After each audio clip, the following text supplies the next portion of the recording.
darkness is not dark to you. The night is bright as the day, for darkness is as light with you. This is one of my favorite psalms.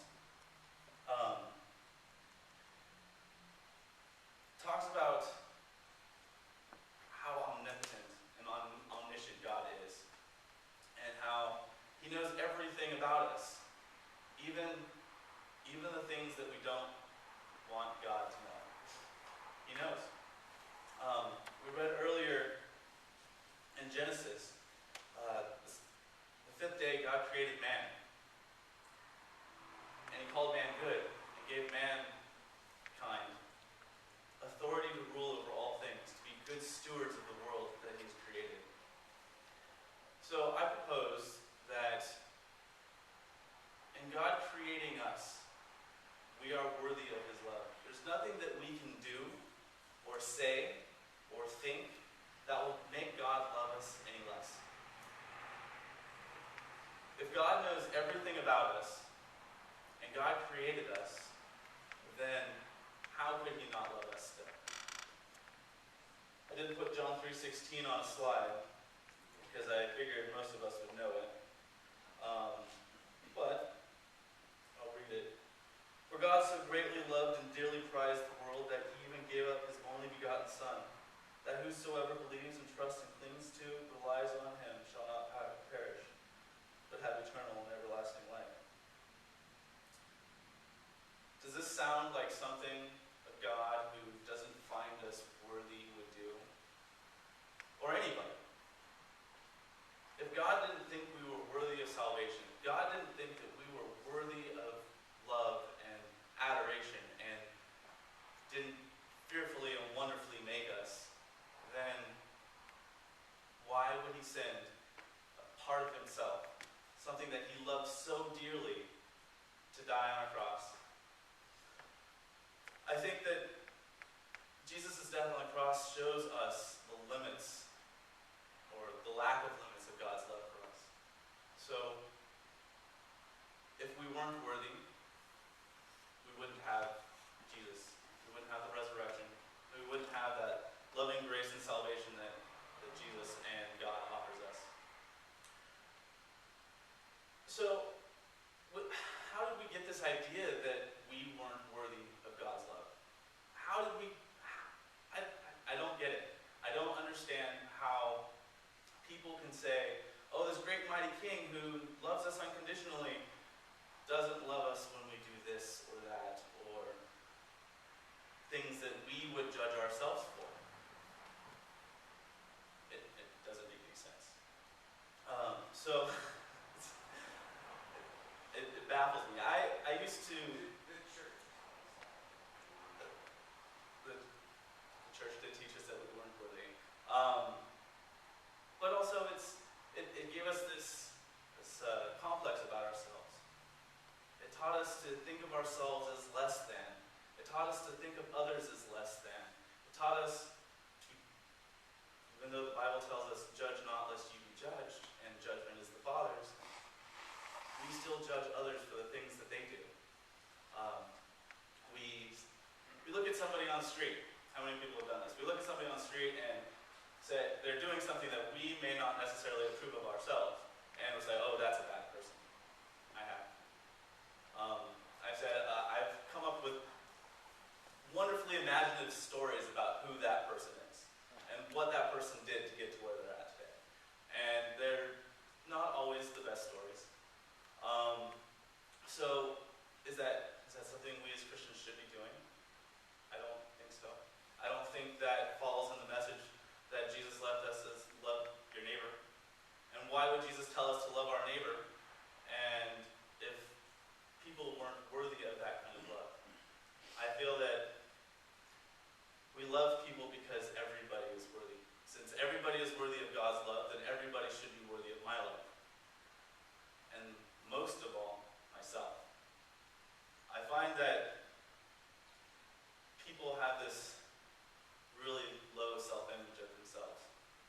They don't think they're worthy of the right relationship, the right friendships, the right job. They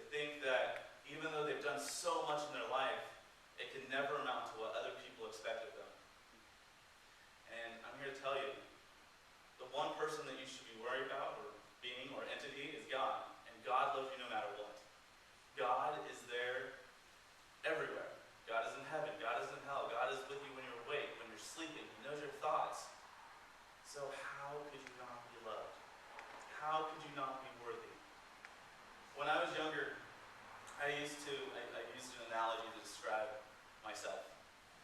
And I've talked to a few people, and they also have had this analogy.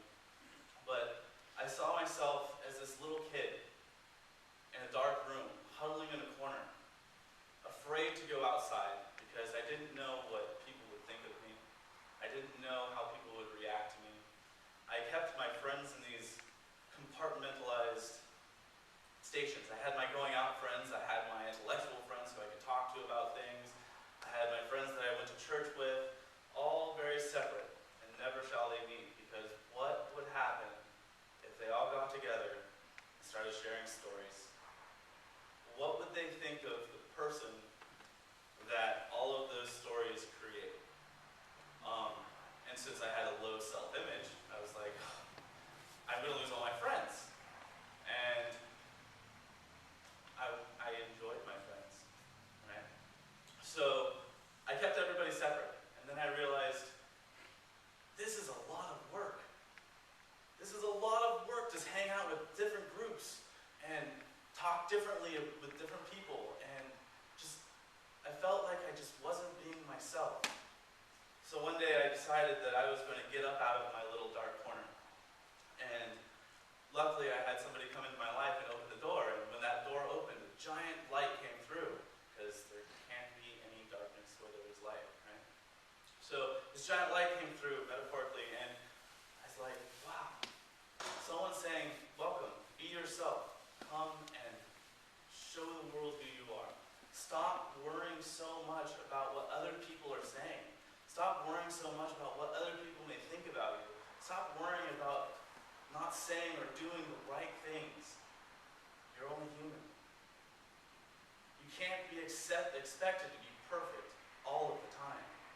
And we often hold ourselves to higher standards, and often those standards are unrealistic. And it only reaffirms that if we can't meet our standards for ourselves, we must not be able to meet standards for everybody else. So what do we do about it? How do we recognize that our worth is inherent in our creation? How do we recognize that we are worthy of love, as well as everybody else around us? And some of us might have a difficult time with realizing that we're worthy. People can love us, and they can love us without worrying about all the things that we've done, or who we're trying to be, or what we're trying to do.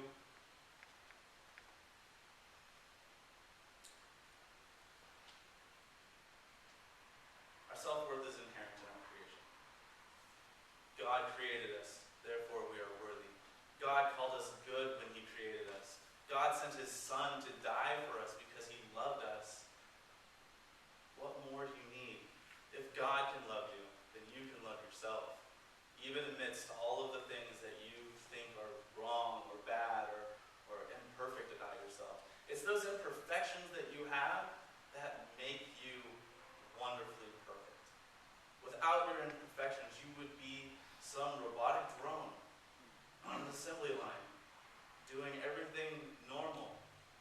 And that is not a fun life. That is not a life really worth living. I think God calls us to live a life worth living. I think God calls us to enjoy the world around us, enjoy the world that He created. Since He calls us to be stewards of that world, why can't we enjoy it? Why can't we love it? I think that if we can get past our own issues of self-worth, we can realize that everybody around us is worth loving. If we can learn to love other people, we can realize that we are worth loving. I've told people, if you can't figure out your own self-worth, if you can't think that you're good enough, try acting like everybody else is good enough. Try treating everybody like they're worth the love, worth the time, worth the appreciation, worth the money, worth everything you can possibly give them. And then maybe, just maybe, somewhere down the road, you might have this idea that if